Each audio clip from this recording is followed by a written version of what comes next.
The Heal to Death Steam page has been released, so please wishlist the game if you're interested in the project. I thought I would make a video talking about the broad plans for Heal to Death, both in terms of the game, the development plan, and the marketing plan.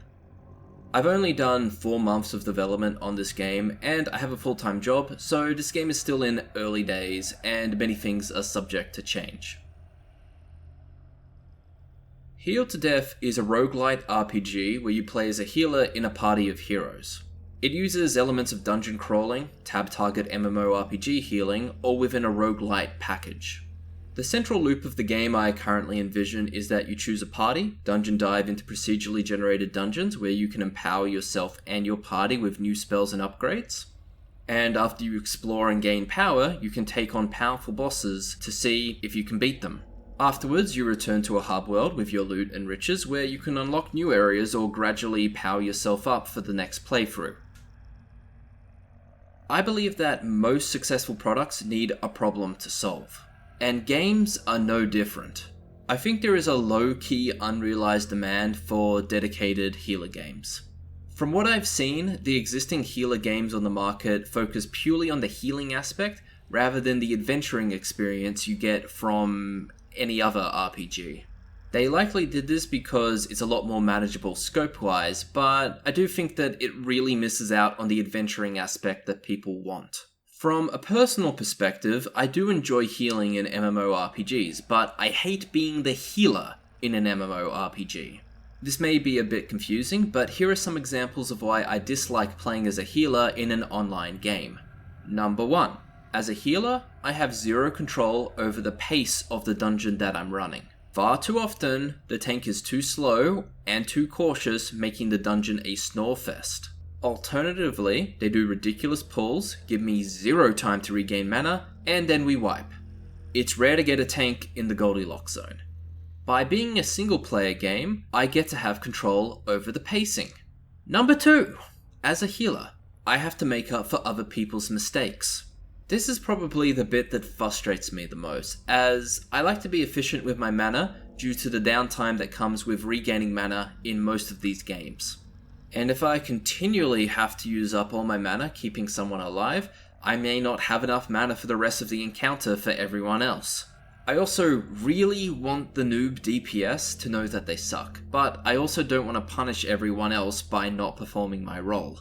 It's kind of like having a group project where you have to carry a slacker to the finish line. You want them to suffer, but not at your own or everybody else's expense. By being a single player game, you aren't dealing with noobs unless it's yourself. If a party member takes damage, it's just how the game works. Number 3 is that as a healer, your mistakes in-game are catastrophic. Let's say you accidentally cancel a heal at the last second and someone dies.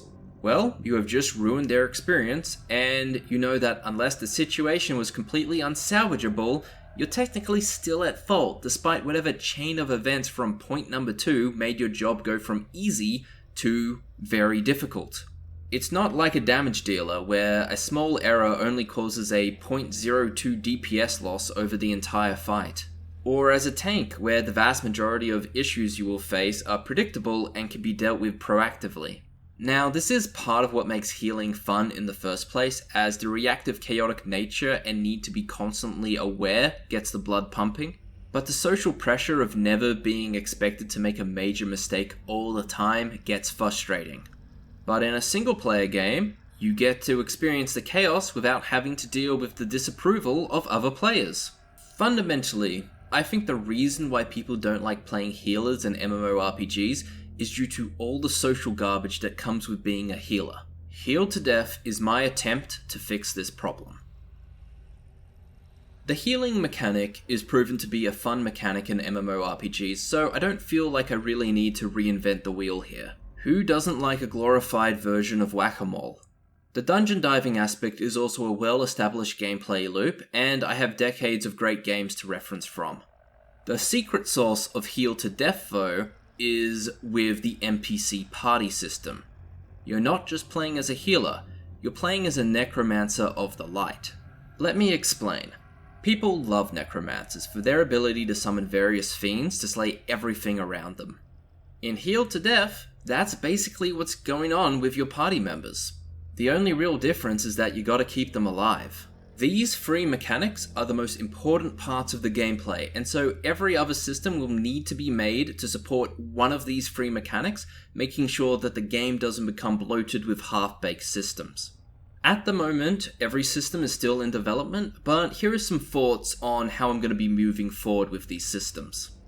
For the healing aspect, you currently gain spells and spell upgrades through the leveling system as a healer. I'm pretty happy with how the system works now, but I will be adding ways to help the player fight against bad RNG and adding more spells and upgrades to allow for really synergistic playstyles. I have set myself up the Cornetto rule for upgrades, which means Cornetto, no boring bits. The goal is to get the player to think about each run a bit differently from the last. On the party member front, you currently get to select various party members through the party select screen. I want to give the player a lot of choices between party members. I have plans to make them unlockable in the hub world or through quest objectives done in a procedurally generated dungeon. I also have plans to let you customize them within the run by finding and equipping gear and teaching them new spells for that run. On the dungeon diving front, I will be adding traps, secrets, quest objectives, and shopkeepers inside of the procedural generation. I will be creating certain set pieces which will be inserted inside of the procedural generation, and I also plan on having multiple times of procedural generation, changing the rules in the middle of generation to really mess with how the dungeon generates itself. There are so many ways to work with procedural generation, and in my view, proc gen itself is a piece of individual content rather than infinite content, so I want to keep it as varied as possible. All of these systems have been given a rough plan, but I'm a big believer in following the fun. So if you have an idea for the game, let me know in a comment below. This is the game that I'm going to be working over the next year on, so any ideas you have may be able to be incorporated into the game. Speaking of which, I intend on releasing Healed to Death around the start of 2025. I have developed a lot of the systems in a modular way that lets me very easily add new content. There are a couple of core systems left that need to be designed, but once those are done, I can finalize the gameplay loop. And from that point on, I'll be able to focus on adding content and polishing the game. And I believe that the vast majority of development time will be spent polishing the game. I'll be doing monthly playtesting with my local game dev community, and bi-monthly testing within a online community. Being able to get constant feedback on development is something I really like, and it also gives me a schedule and deadlines to create meaningful changes. I already know what some of these deadlines are going to be. I believe that there is a Endless Gameplay Steam Festival in May this year, so I really want to be able to participate in that. I also want to have a really good demo for Steam Next Fest around the end of the year. You only get to do one Steam Next Fest demo per game, so I'd really like to get this done around 3 months before I intend on launching. If I don't think the game is ready by early 2025, I'd be considering early access unless it's really close to being done and just needs a couple more months of polishing. The other thing I'm going to be doing is spending a little bit of money on the game. This is primarily going to be for sound effects, music, and Steam capsule art. I believe that this game will be worth the financial investment. In my video, Why You Shouldn't Do Game Dev YouTube, I talked about how game dev YouTube is a high effort to low outcome ratio strategy when advertising your game. This was specifically talking about channels that target their content towards other game developers. Game developers are terrible customers unless you're trying to sell them a course. But I specifically mentioned that if you target devlogs to a general gaming audience like Danny, you could actually have some success with it. I will be creating YouTube videos for Healed to Death, but they aren't going to be devlogs, at least in the traditional sense. I will have a variety of different videos this year. I have a couple of videos that are already loosely planned, but the majority are just spur of the moment ideas I write down and expand upon over a week or two. I also probably won't be bothering with other media platforms as number one, I don't think the game really meshes well outside of long-form content, and number two, I don't have the time to market on more than one medium with any level of precision or effort. The other thing I've been doing over the past 4 months is gathering the names of various streamers and YouTube channels that I think would enjoy this game. When the game gets closer to completion, I'll be doing a fairly large influencer campaign. The majority of these channels are small hobbyists that I think heavily overlap with the game's potential customer base. I'm semi-actively looking for these people, but if I find their channel spontaneously and I think they would enjoy my game, I just place them on a list with a reference on how I found them.